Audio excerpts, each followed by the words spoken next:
अ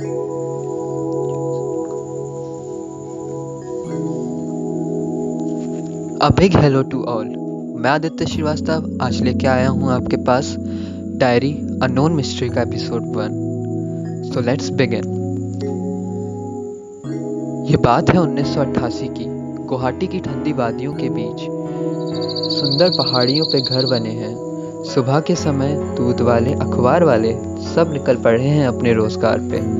सुबह सुबह अपने घर की बालकनी पे चाय की चुस्की लेते हुए लोग, और वादियों के बीच गूंजती पंछियों की चहचहाहट के बीच एक स्कूल बस एक गलियारे से गुजरती हुई एक घर के सामने आके रुकती है। बस का गेट खुलता है। उस बस में से एक लड़का उतरता है, ट्रॉली बैग लिए हुआ। उस लड़के का नाम आयान है। वो अपनी स्कूल ट्रिप से वापस लौट आया है। वो अपने घर का ताला खोलता है, देखता है कि उसके घर के सामने कुछ अखबार, लेटर और एक पार्सल पड़ा हुआ है। वो लेटर और पार्सल को उठाता है। वो लेटर विद्या सहाय का था। विद्या उसके दोस्त रोहान की माँ है। पर आयान इसी सोच में है कि वो उससे लेटर क्यों लिखेंगी। और पार्सल की बात करें तो वो पार्सल रोहान ने उसे भेजा था। रोहान आयान का पुराना अच्छा दोस्त है जो शिलोंग में रहता है। आयान पहले शिलोंग में ही रहता था, लेकिन उसकी माँ के डेथ के बाद वो गुवाहाटी आ गया अपने पिता के साथ रहने के लिए। उसके पापा ट्रक चलाते हैं, तो वो सिर्फ महीने के आखिरी दिनों पे ही घर पे रहते हैं। आयान को ये समझ नहीं आ रहा था कि रोहान ने उसे पार्सल क्यों भेजा है और रोहान की माँ ने उसे अलग से लेटर क्यों भेजा है। पार्सल आयान के पास 2 दिन पहले का पड़ा है और लेटर कल ही आया है।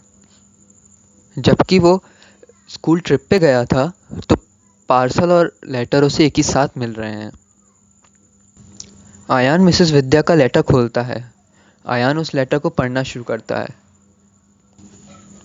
आयान, मैं विद्या, रोहान की माँ, मैं ये पत्र तुम्हें ये बताने के लिए लिख रही हूँ कि तुम्हारा प्यारा दोस्त रोहान अब इस दुनिया में नहीं रहा।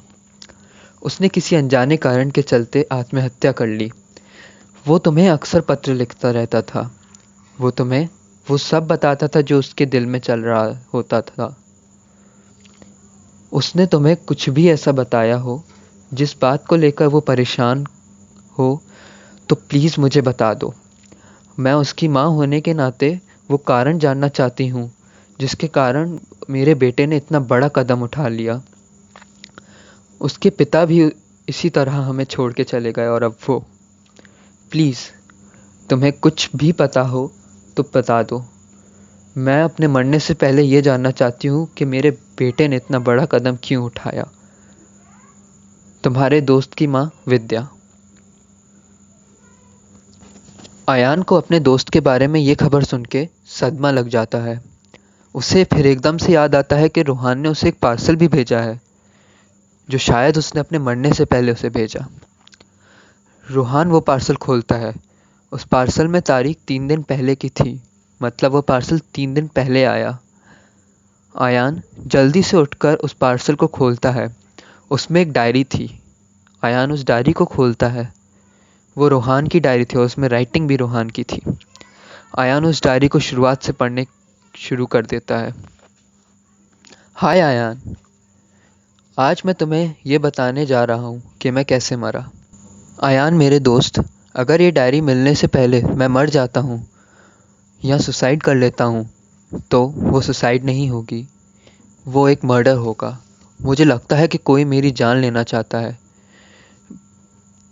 और तो और मुझे ये भी लगता है कि कोई मेरा पीछा कर रहा है और मौका मिलने पे वो मुझे मारने की कोशिश करता है। तुम्हें लग रहा होगा कि मैं क्या बकवास कर रहा हूँ, लेकिन आज ही की बात ले लो। मैं स्कूल से घर लौट रहा था। मुझे कंटिन्यूस ऐसा लग रहा था कि मेरा कोई पीछा कर रहा है, लेकिन सड़क पे मेरे अलावा कोई नहीं था। फिर एकदम से पहाड़ से एक बहुत बड़ा पत्थर रोल होता हुआ नीचे गिरा। वो पत्थर वहीं गिरा जहाँ से मैं गुज़र रहा था। अगर मैं उस पत्थर को नहीं देखता तो मैं उसी दिन मर जाता। मेरी लिस्ट में बहुत नाम हैं जो मुझे मारने का प्लान बना सकते हैं। पहले नंबर से शुरू करते हैं। पहले नंबर पे है वैभव। वैभव तुम्हें तो याद ही होगा, शुरुआत से ही मेरी और उसकी नहीं पटती। हम दोनों शुरुआत से ही लड़ते रहते हैं। वही वैभव जिसका मैंने सिर फोड़ दिया था उसी की बोतल से। उस वैभव को वैसे भी बहुत गुस्सा आता है। अयान ने डायरी का पेज पलटा। अगले पेज पे रोहान की फ़ोटो थी जिस पे लाल रंग से लिखा था I will kill you. Ayan ने देखा कि उस फ़ोटो के नीचे कुछ लिखा हुआ है। वहाँ रोहान ने लिखा था कि ये फ़ोटो मुझे तब मिली थी जब मैं एक दिन बहुत जल्दी स्कूल पहुँच गया था। ये फ़ोटो मुझे अपनी सीट पे रखी मिली थी। उस दिन क्लास में सिर्फ वैभव ही पहुँचा था, इसलिए मुझे लगता है कि उसने ही ये किया होगा। और अब मुझे तो ये भी लगने लगा है कि वो मुझे मारने की साजिश कर रहा है। अयान उस फ़ोटो को एक बार फिर से देखता है और फिर से अयान आगे पढ़ना शुरू कर देता है। आगे लिखा था कि अब मुझे लगता है कि मैंने वैभव के साथ सच में बहुत बुरा किया है। उस दिन जब माँ ने मुझे नई बाइक खरीद के दी थी तो मैं उसे स्कूल ले गया था। मैंने उस बाइक को सबको चलाने का मौका दिया। जब वैभव की बारी आई तो मैंने उसे मना कर दिया। मैंने उसे बहुत उल्टा सीधा कहा। मेरे मेन पर्पस था उसे नीचा दिखाना। मैंने उसके मॉम डैड से लेकर पता नहीं क्या क्या उसे उल्टा सीधा बोला। हम दोनों में खूब लड़ाई हुई, हाथापाई भी हुई। वो तो कांच के ग्लास तोड़कर मेरे पास मुझे मारने के लिए आ गया था। उसने कहा था जब भी मुझे मौका मिला मैं तुम्हारी जान ले लूँगा। लेकिन वहाँ के लड़कों ने उसे बचा लिया, नहीं तो मैं उसकी जान ले लेता। वहाँ के लड़कों ने उसे रोक लिया था, उसे पकड़ लिया था कि वो मेरे पास ना आ सके। अब उस वैभव का बर्थडे आ रहा है। अब वो लेक के पास वाले रेस्टोरेंट में अपनी बर्थडे पार्टी दे रहा है।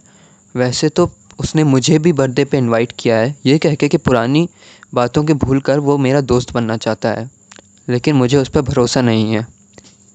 तभी आयन के घर की डोरबेल बजती है एकदम से। वहीं दूसरी ओर शिलोंग में रोहान के घर पे उसकी माँ विद्या अकेली बैठी हुई हैं।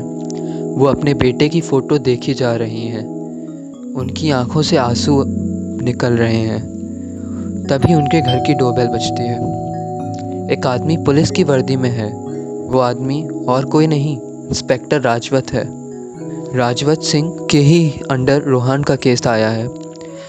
राजवत सिंह मिसेस विद्या को देखते ही कहते हैं, मिसेस विद्या, मुझे आपको एक बहुत ही ज़रूरी बात बतानी है। मिसेस विद्या ने कहा, क्या बात है? रोहान ने सुसाइड नहीं की थी, उसका मर्डर हुआ है, राजवत सिंह ने कहा।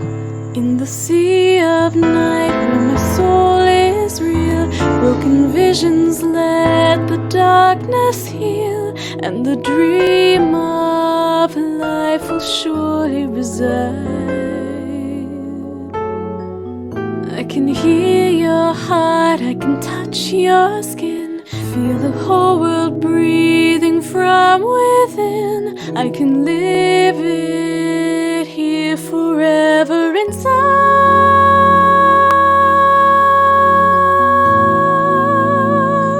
So guys, episode 1 की कहानी यहीं तक थी. Episode 2 will come on next Sunday. Till that time, like, share and subscribe to be updated. Thank you and stay home, stay safe.